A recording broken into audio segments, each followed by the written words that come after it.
Unit 1, Lesson 5, 4th grade math. And this lesson is going to be taught Tuesday, August 27th, 2019. We're moving into a multi-lesson sequence where we attend to 4.0A1 and 4.0A2, which both are about multiplicative compare problems. The first one, 4.0A.1, is interpreting equations, and 4.0A.2 is solving multiplicative word problems.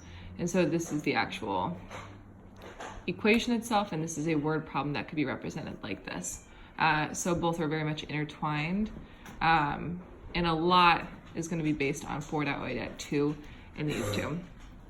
Students will be able to understand the meaning of multiplicative language and represent and solve multiplicative compare problems involving multiplication by annotating and labeling word problems and creating visual representations. So this really is 4.0A.2 because it's language rather than equations. What's hard about this? The language is insanely challenging for kids to understand, period. Times greater, times less. Then there's parts that say, like Bobby Sue is 8 years old, this is 8 times greater than. And so words like this, which, or that are used to describe another feature in it. Jenny has 20 apples, which is, or which was 5 times. And this which is actually saying Jenny again, but our kids have rarely heard language like that. It's confusing and challenging. And so we are gonna have to do a really good job of asking the right questions of kids to get them to understand the outcomes we want. All multiplicative compare problems compares two things, two amounts, by using times greater, times less, times fewer, times more, to be able to describe the two different values. And we always talk about smaller unknown, larger unknown, or multiplier unknown, because there's a smaller amount, a larger amount, and then an actual multiplier amount. Questions that you're asking yourself: what am I comparing, which has more, and what number am I given, and the unknown. These are really powerful questions that we're going to use to undercut most of this unit.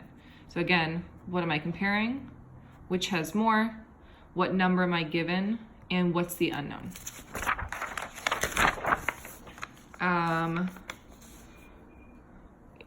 The visual anchor is okay. I think the biggest thing being it has the word problem in it, which we're going to need to include the word problems on our visual anchors for the next 3 days.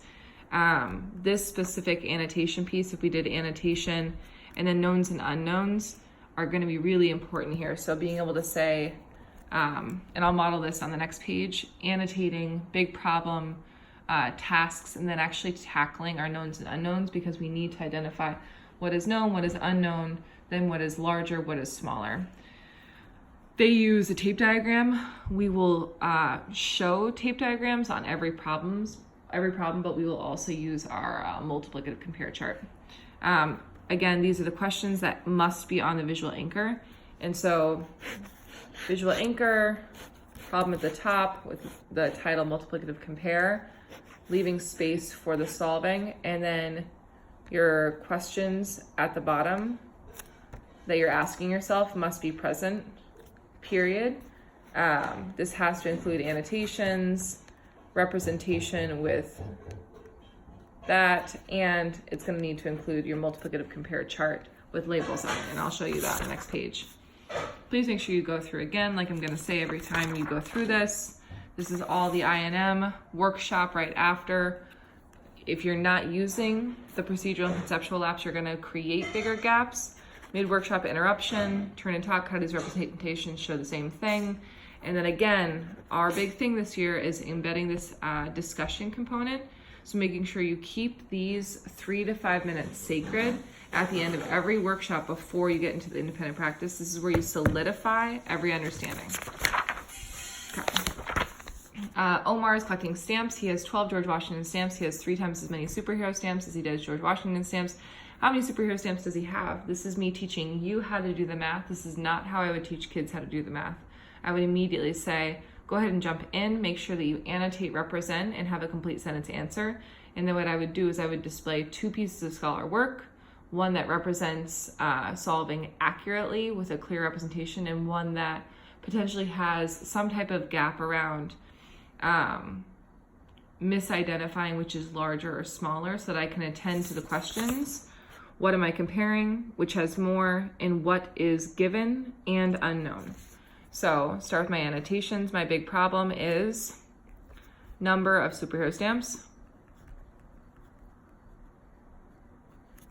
And I don't actually have tasks, so I'm gonna move to my knowns and unknowns. I know that there are 12 George Washington stamps. I know that there are 3 times as many superhero stamps as George Washington. 3 times more superhero than G-Dub. That's also another known that I know. So I know now that superhero is greater than G-Dub. My unknown is superhero value. I don't actually know that. So I'm gonna put a checkbox there until I solve for that. Now I'm gonna move to my represent. I know that there are 12 GW stamps. Put GW here. I'm gonna just check their visual because why does it say 9? It's the same problem, but they changed the numbers. And then superhero stamps, I know that there's 3 times as many. And I know that in each times there was 12. And so the total value equal there. That is one way of representing. I also have always relied upon this. This must be shown. And I've always relied upon this. I know that there's 2 things I'm comparing. So my first question is, what am I comparing? I'm comparing superhero stamps to George Washington stamps. I know, now I ask myself, which is more? I know superhero is more because it says he has 3 times as many superhero. George Washington was 12. The multiplier is 3. And so now I'm asking myself, which is greater? I know that this is the larger unknown, LUK. This is the smaller known because I know it. And this is the multiplier. I'm going to label it MK because it's a known value. The U is only for the unknown value, so that I'm able to take this. If I know I'm looking for a larger value, to create a larger value, I'm going to multiply to get my superhero stamps. So George Washington times 3 times greater equals my superhero stamps. And then I would go up. This is now my solve. And I would go ahead and write a complete sentence answer explaining. And then part of the explain, we want kids to actually like rationalize with why it's greater and why it's less. So just to stamp, annotations are key. Knowns and unknowns. Once I know that, I'm gonna go back and check it off. I really think that this needs to be embedded in for these lessons. Showing them the tape diagram feature and then teaching them the multiplicative compare chart. They are going to struggle most with being able to identify which is greater and then understand that this is an unknown value. So we multiply to make something larger.